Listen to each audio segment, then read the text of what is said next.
For WPSR News Now, I'm DJ Soup. And I'm DJ Liv. Let's get into it.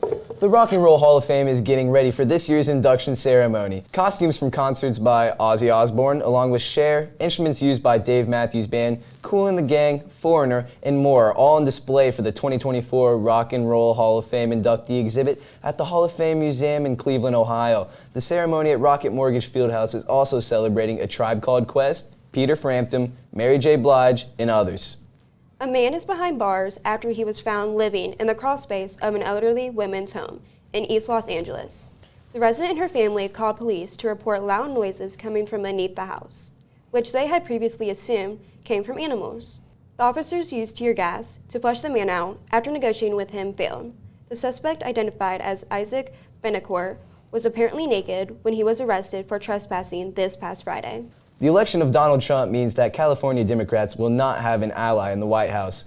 Newly elected Congresswoman Latifah Simon is vowing to be a check on presidential power, she and some of her new progressive colleagues, and promising to put a spotlight on issues that affect the working class. Those include rent relief, a child tax credit, and small business assistance.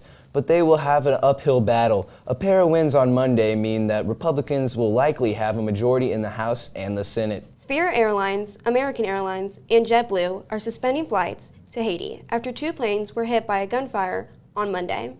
One was a Spirit flight flying from Fort Lauderdale that had to be diverted to the airport in the Dominican Republic, where it was safely landed. At least one person, a flight attendant, was grazed by a bullet. The other one was a JetBlue flight, where there wasn't damage discovered until the plane returned to New York. Spirit is suspending flights, pending until further review. A new survey reveals there's a correlation between excessive media scrolling and very poor mental health. The average American spends 6 hours consuming some type of online media every day. PredictView's Dave Batt, an expert on social media safety, says there's a correlation between excessive media scrolling and very poor mental health. Older people who genuinely consume less media were more likely to say their mental health is excellent or good compared to younger generations. And now to our field reporter, DJ Chop, with more information on doom scrolling. Thank you, DJ Soup. Doom scrolling is taking over our generation.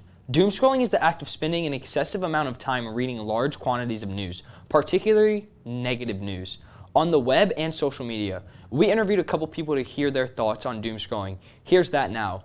2/3 of Gen Zers surveyed agreed that they spend too much time consuming content, and more than half of them say their mood is often negatively impacted by social media. They're the most likely to be on their screen 15 plus hours a day. On average, survey respondents believe they lose 3 days a month to scrolling online. Back to you, Soup. That's all for WPSR News Now. I'm DJ Liv. And I'm DJ Soup. Thanks for watching.